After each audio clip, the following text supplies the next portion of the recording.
Hey VIPs, it's Lexis Joy from Lexis Joy VIP Access, and I'm super thrilled and beyond excited to be interviewing the incredible Dela Cruz. Hi. Who happens to be the amazing new host of Nickelodeon's Blue's Clues and You, premiering on November 11th. Congrats to you on this wonderful achievement and amazing new chapter. Now, generation after generation, we all grew up watching Blue's Clues. So what is it like for you being a part of this series and being able to bring this to a new generation of kids? It's really cool. I think, we live in a generation where everything is getting rebooted, for better and worse.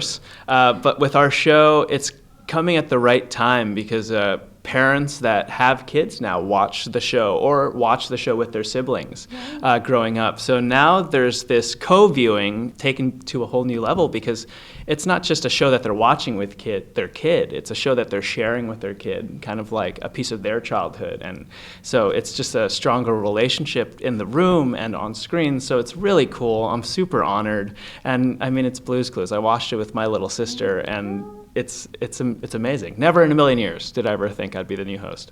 Never. It is so outstanding. As I told you earlier, I was literally counting down for this day because I'm like, I mean, really, what's cooler than interviewing the new host of Blue's Clues? There's nothing cooler than that. But again, congrats to you. This is so exciting.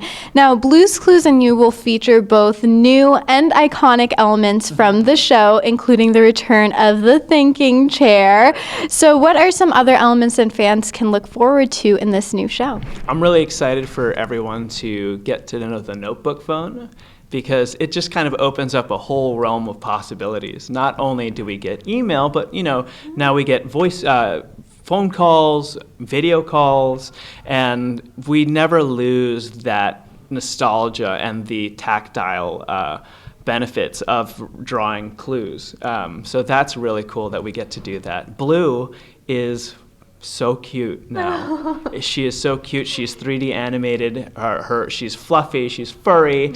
And because of the CGI that they're able to do, our team is amazing. Her comedic timing is flawless. It's fantastic. That is so amazing. I mean, I'm 22 and I'm really going to be tuning in. I'm so excited for this.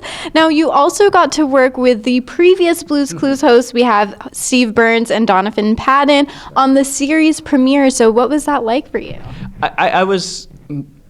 Steve snuck up on me.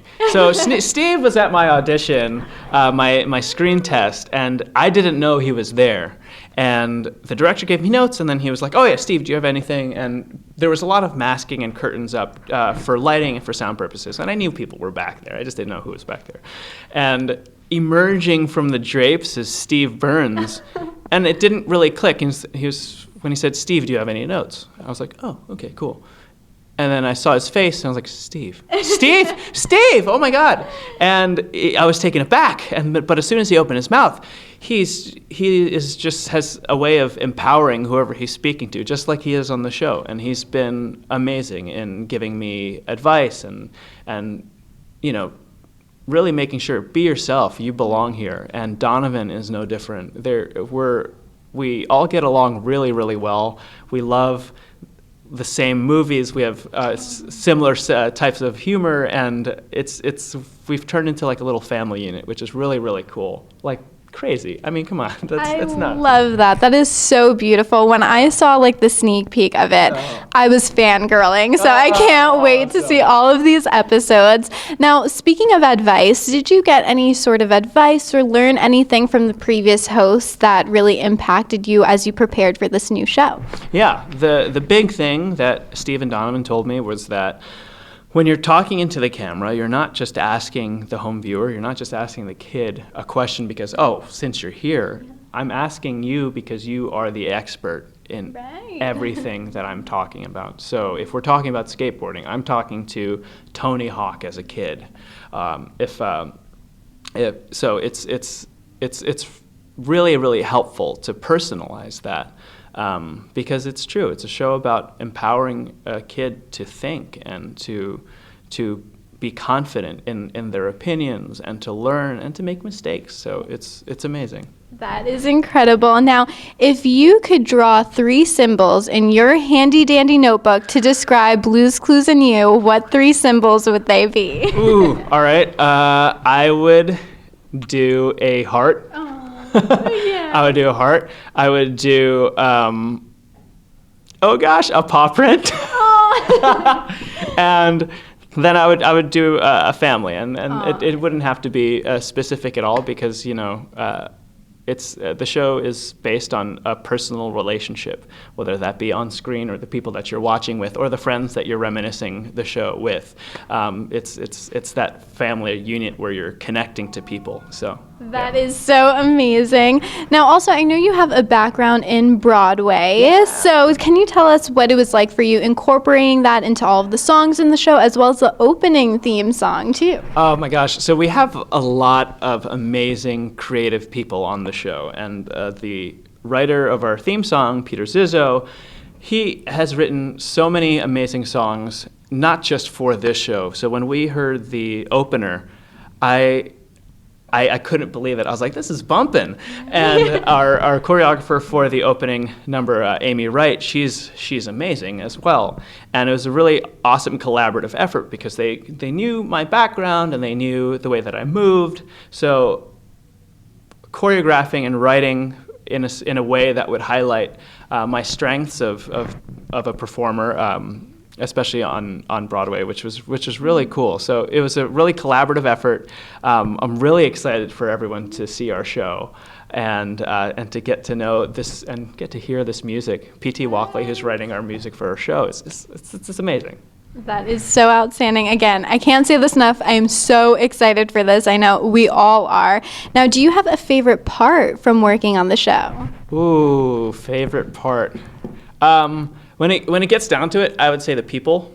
I got into theater and I got into acting because it was a community, and it was a way for me to express myself, and very fortunate to have worked with companies and crew members that have allowed that and have supported that. And filming up in Toronto, I'm from New York, and so I'm away from home about half the year.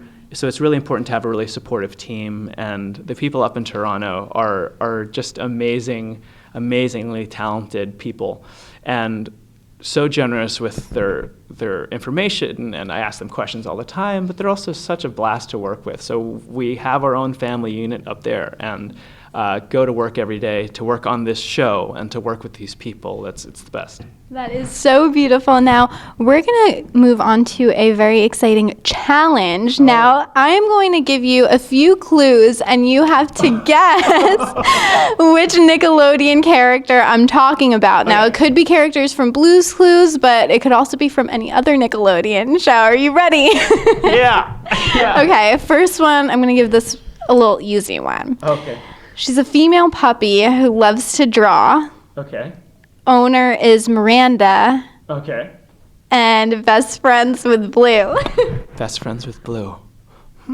So our clues are, she's a female puppy who draws, her owner is Miranda, and her best friend is Blue.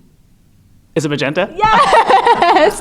Amazing. Okay, that was an easy one for you. What about this one? He always falls asleep when he should be babysitting babies. Oh gosh, okay. He's the father of Drew Pickles, and his hobbies include sleeping, watching TV, and fishing. Is his name Stu Pickles? Grandpa Lou? Grandpa Lou! Grandpa Lou! Oh! And the last one. Okay. So she has a heart-shaped locket with her crush inside. Oh, okay.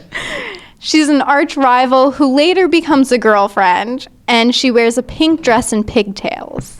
It's VIPAccessEXCLUSIVE. Yes, high five! Good job! Well done. Now, lastly, if you could bring out one message to all of your fans, what message would that be? Growing up, I never saw myself really on television or in any way that I connected to. And so I never really thought about pursuing a career in film and television. Theater was different. I knew I had like Lea Salonga, B.D. Wong, Lou Diamond Phillips to look up to. So I thought that I could do that. I was like, oh, that's available to me. If you love something and you don't see those doors open for you because you haven't seen yourself reflected there, whatever it be, gender, ethnicity, social background, whatever it is, don't close those doors. Follow what you love, and if you work hard and you're kind and the opportunities arise, and you could be that person to open that door for everyone else. So just keep following your passions and be kind to those around you. That is so brilliant. Well, I'm so happy to see you representing us Filipinos on TV. And congrats to you again on such a magnificent achievement. We are so excited to see you in Blue's Clues and You, premiering on November 11th. Congrats again, and thank you so much for chatting with me. Bye, guys. Bye.